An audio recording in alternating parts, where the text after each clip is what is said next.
Welcome to Tribe Talk. You're here with Rachel Evans and Laura Neal. And today we're going to be talking about risk-taking behaviours from children who've experienced trauma.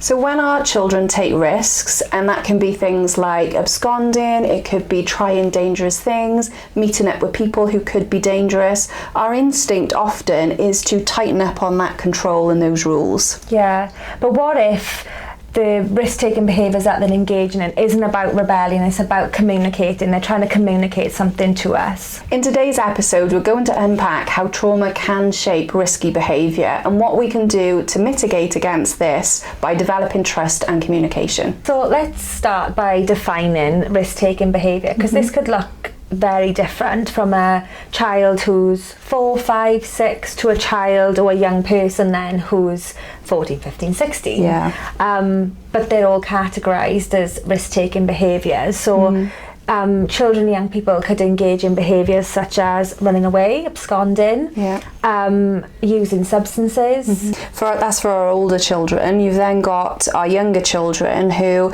so there's other things that would be risky, so things like hitting siblings.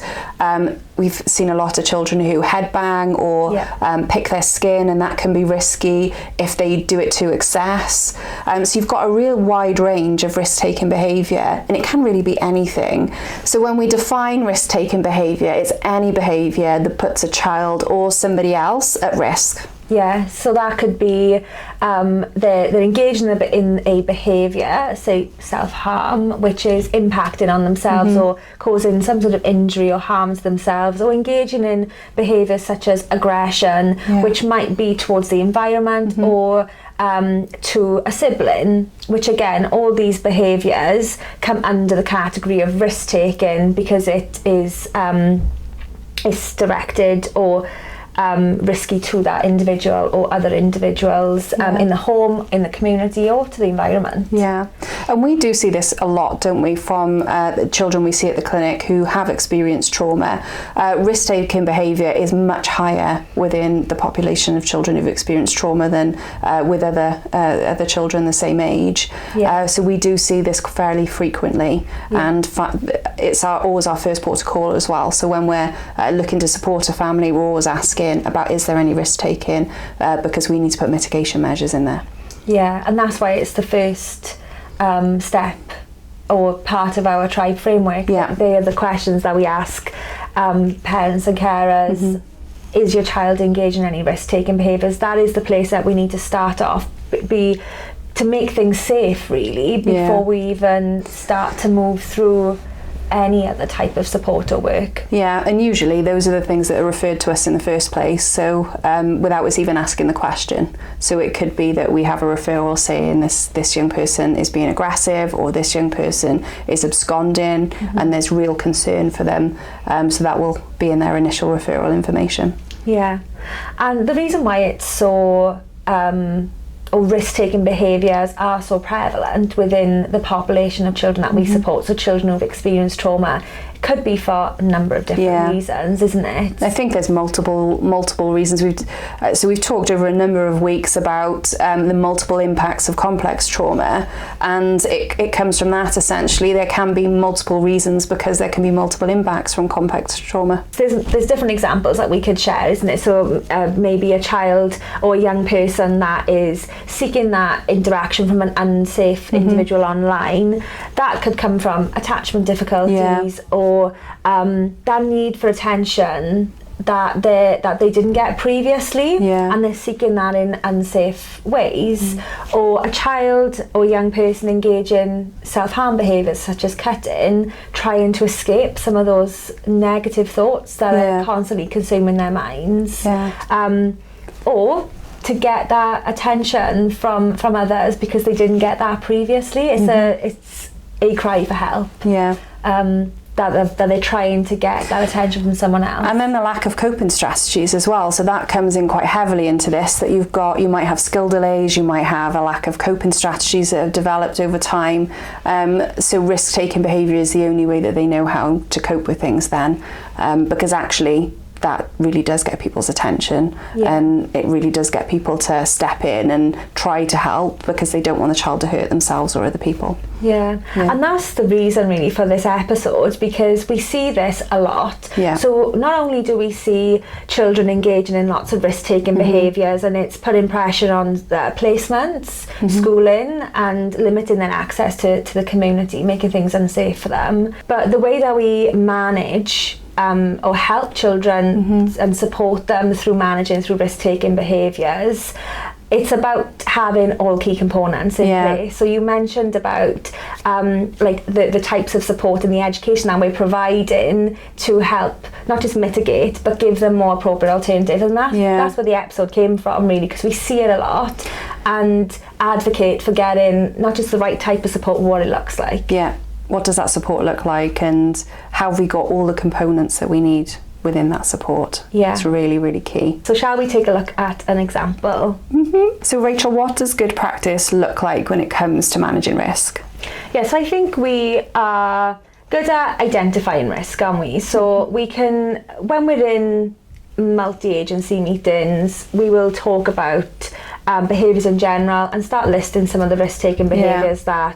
We're very good at pinpointing those things that are risky to children, or those things that are making life difficult for everybody else around as well. Yeah. But it's, what are we doing to support? And usually our first, and it should be, like the first thing that we should be thinking about is how are we mitigating against risk? How are we keeping everyone safe? Yeah, so what measures are we putting in place?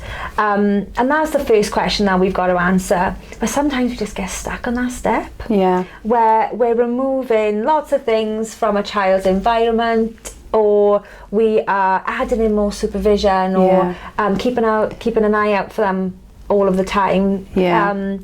We see really good examples of this in school, and I think in residential care as well, where we remove any items that could hurt the child. And when I say we're talking about people in general. Everyone. Yeah, everyone.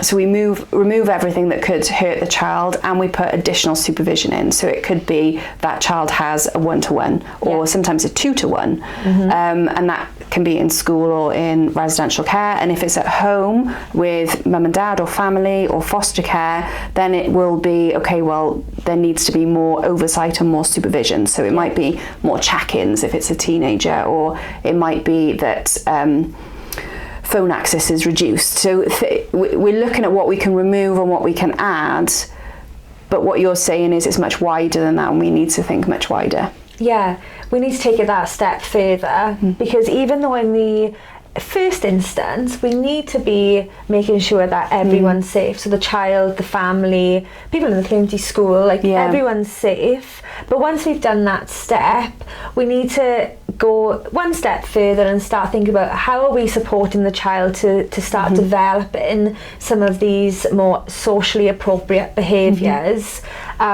to reduce their need to engage in some of these risk-taking behaviours, because these have come from what we call like a faulty learning history, or faulty like trauma history that they've developed over time.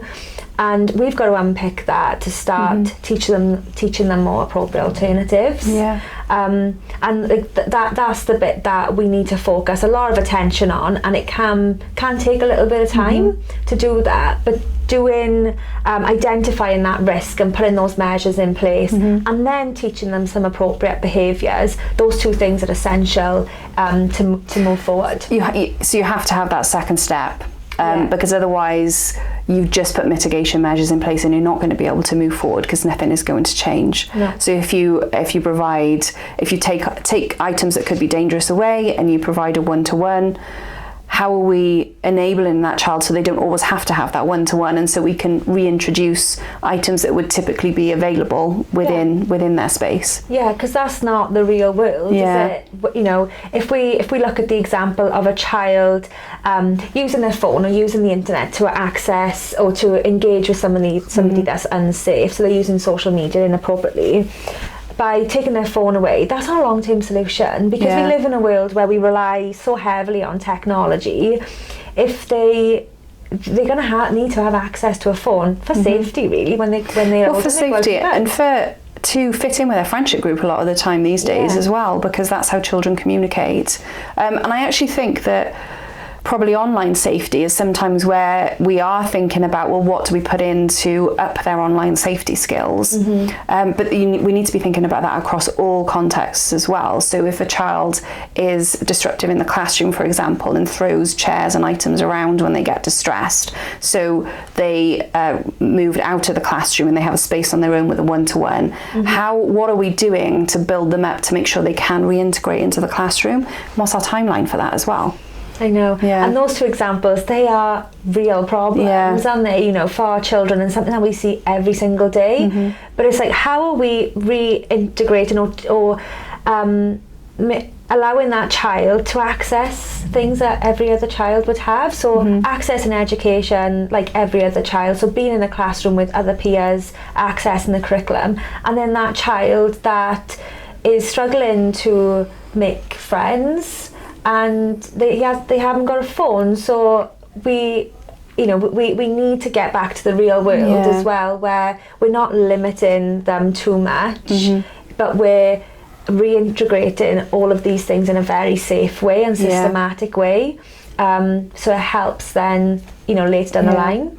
Because the reality is if you keep these mitigation measures in place in the longer term, they themselves will actually be damaging to the child. Because if, for example, you've taken a child out of a situation where they are with their peers, they're going to lose friendships. Their friendship skills will likely be underdeveloped then. They will find it much harder to reintegrate. You're making that problem worse, isn't it? So you're making that problem worse. And I think that's true of so many situations, like the phone one you said. If you remove the phone, what are we doing to be able to reintroduce that? So anything you essentially take away from a situation or add into the situation which isn't normally there, you need to look at how are we adjusting for that over time. And that's what the support needs to include, isn't it? It's let's make things safe in the first instance, but then how are we educating, or how are we building non-risk taking behaviours so children have, or we're teaching children another appropriate alternative, so it reduces the need for them to engage in these risk taking behaviours, and that's how we combat it essentially. But getting stuck on that one step of just having these mitigation measures in, you're making a child's world smaller and smaller and smaller, and then that brings up a whole host of issues later down the line for them. And other difficulties that weren't there initially but then are there because of the mitigation measures. So in our example we've got, let's share the example of Jay. Okay. So he's 14 and he's been in foster care for a year. And within that, so prior to going into foster care, he experienced neglect and inconsistent caregiving. So he's been with his current carers for a year, and they describe him as being quite bright, funny, like generally everything's okay. It's just these risk-taking behaviours that are a bit of a sticking point for the family, which is making things really unsafe for everybody. So what Jay is engaging in, he's going out with peers which have a negative influence on his behaviour and his attitude in general. And his carers are becoming more concerned because he's staying out later and later and later. They try calling him, they try texting him, there's no answer. He doesn't check in with them either. And the other night they reported that he came home at 1:30 in the morning. So 14, that's really, well, you wouldn't want your 14-year-old to be coming back at 1:30 in the morning. No. And the last couple of times he's come home, he's been smelling of cannabis as well. Okay. So there's just growing concern for his well-being. So the family are at breaking point really. Like, how do they manage this behaviour? Because he's 14. They want to encourage him to go out and be with friends, but is he smoking cannabis? And you know, he shouldn't be staying out late. Yeah, that late. and what else is he doing around those times as well? Because we know that, thinking about the wider risk, we know that cannabis will have an impact on his judgment if he is smoking cannabis. We also know that that could put him into contact with other people who might, for example, be engaging in criminal behaviour. There's a much wider risk around there that his carers are probably worried about, but they don't know if he's engaging in any of those things at the moment. And that's where the worry comes from, isn't it? Because they don't know. Yeah. And they don't know if he's smoking cannabis, but he's certainly coming home smelling of that. So is he smoking that? Is he selling that? Yeah. That's like another, I don't know, your mind just jumps to it, is he being exploited in some way? Yeah. Which are all of the discussions that multi-agency meetings have, but at the moment we don't even know what's going on for him. But in terms of his trauma history, we know that he's got a background, he's come from birth family into foster care, and there's some pushing of those boundaries, and we often see that from children who've experienced trauma in that, or carers report, they just want to control everything.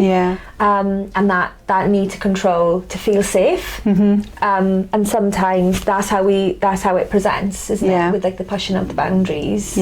Or I think looking at it from a different perspective as well, it could be that he's trying to fit in. So he's had a big upheaval and move into foster care, and these peers are actually giving him that connection. So it's not in the best way, it's not in the way that we'd want for him, but he's feeling that connection with them, so he wants to fit in. So then he wants to stay out late, he wants to engage in cannabis use because that's what they're doing, and he wants to be part of their group because that's where he feels he fits, when he's just had to move. So it's all of these things that need to be considered when you're looking at that background trauma.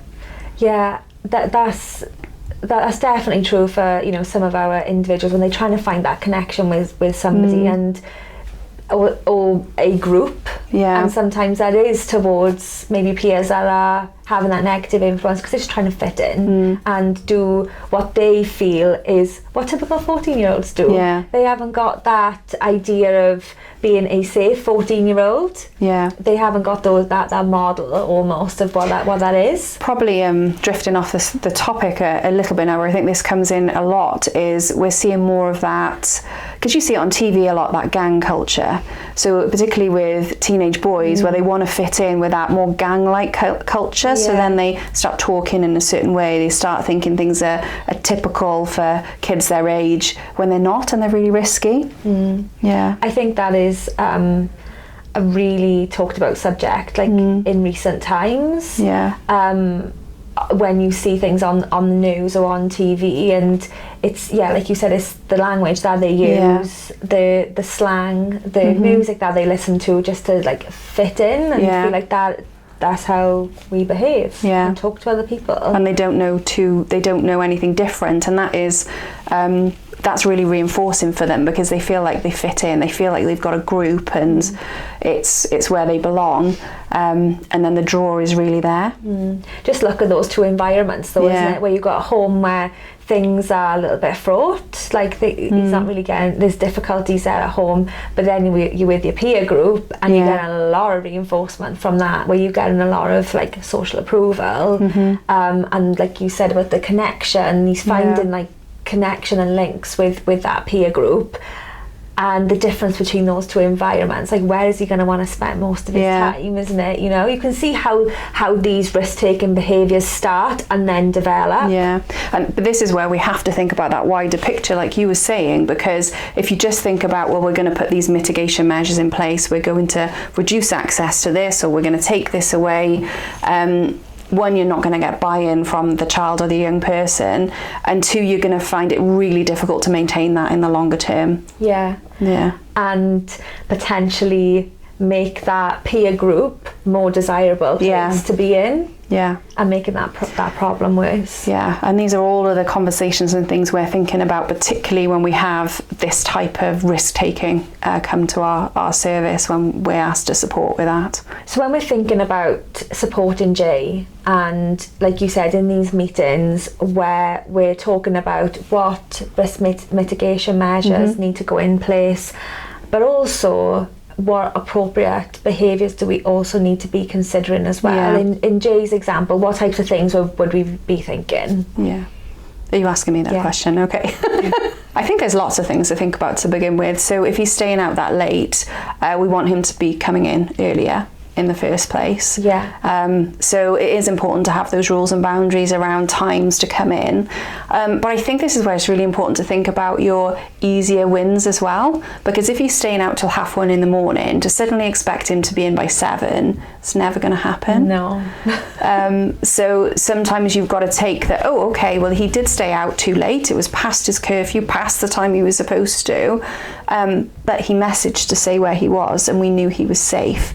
So it's thinking about what you want, but then also some compromises that you might need to make as the adults in the situation as well. Yeah, and you make a good point about some other behaviours and expectations that we might build into that, because like texting, phoning, just saying like I'm okay is good enough at this point. It's a good starting point. And when you say about teaching more appropriate interactions, that's what we mean. It's about teaching things like that. Oh, okay, I'm delayed, I'm going to stay out later. And it might not be I've been delayed for a reason. For some of our young people to begin with, it might just be I'm staying out and that's my choice and I'm doing it. But they message you to say that, at least you know they've messaged and they're safe. So it's about teaching, because you can build on that then. If you get that in place, you can build on, well, even though you're texting, you're still out and I'm still really worried about you. And you can build up from there. And I find that these plans, these safety plans, what we would call them, they work a lot better when you involve the child. So when you're talking about rules and boundaries, we know for some children who've experienced trauma, they push back on that because it's not normal for them to have that consistency. We're teaching them that consistency. So when we are developing these safety plans and say, okay, let's come up with an agreed plan where we have you just check in and tell me that you're okay or what time you're coming home if you're going to be delayed, and like what time are we going to agree on here, but involving the child in that, it becomes like such a meaningful conversation because you're involving them, you create an immediate buy-in, and they're far more likely to follow what you've set out if they've had that conversation and been involved in that as well. So there's a number of things that we're thinking about within that, like how are the family building up that trust with Jay, but also how they're teaching him to communicate. So it could be something that's super easy on his phone, like a thumbs up, like and that's like I'm okay, like you just sending an emoji to say that there's like he's okay. But I can think of a couple of examples of children that we've worked with or families we've worked with in the past and done something similar like this.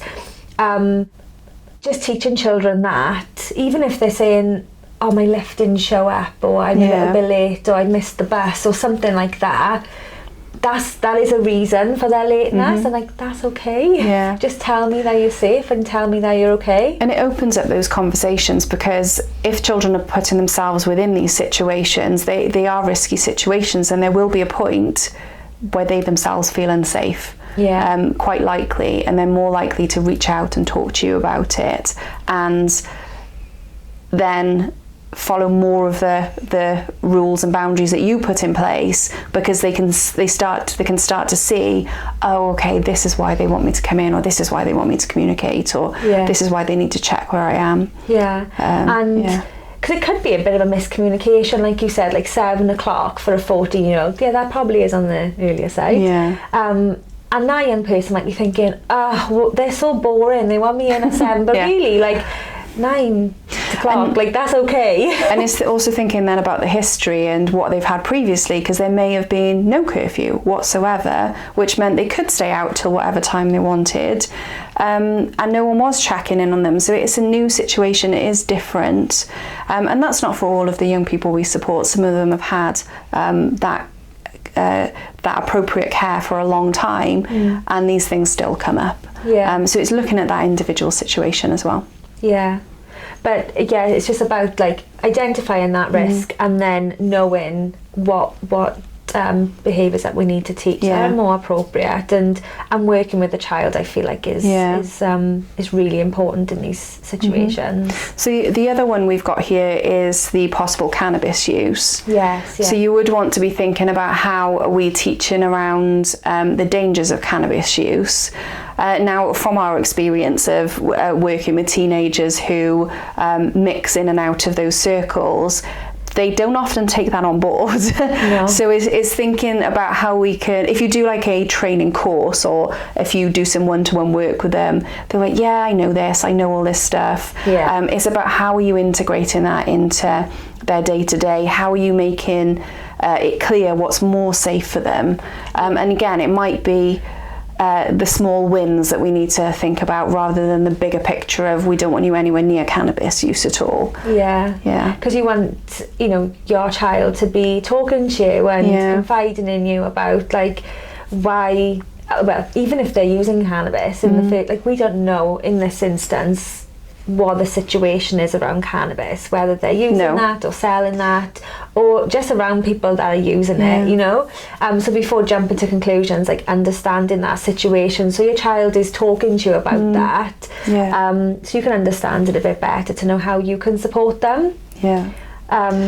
But through those conversations, that's where that happens, isn't it? So this example we've given of Jay, it is quite an individualised example, but it is one lots of our teenagers do face.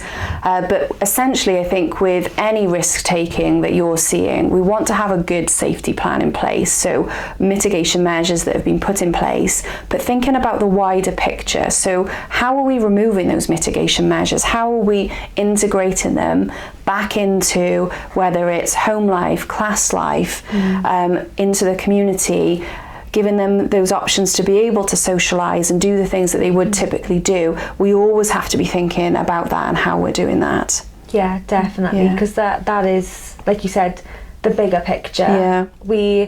We want to be making sure that children are accessing the max amount of reinforcement, and what I mean by that is interacting with other people. We don't want to be limiting their world, we need to be widening it, so they get some enjoyment out of everything that life offers, isn't it? And that can take time. So I think what we're talking about, we're not talking about something that happens over a number of weeks. It's definitely usually a number of months, and sometimes for some children it can be a number of years, depending on what type of risks that they're engaging in, or what type of risky situations they're finding themselves in because of some of the choices that they're making.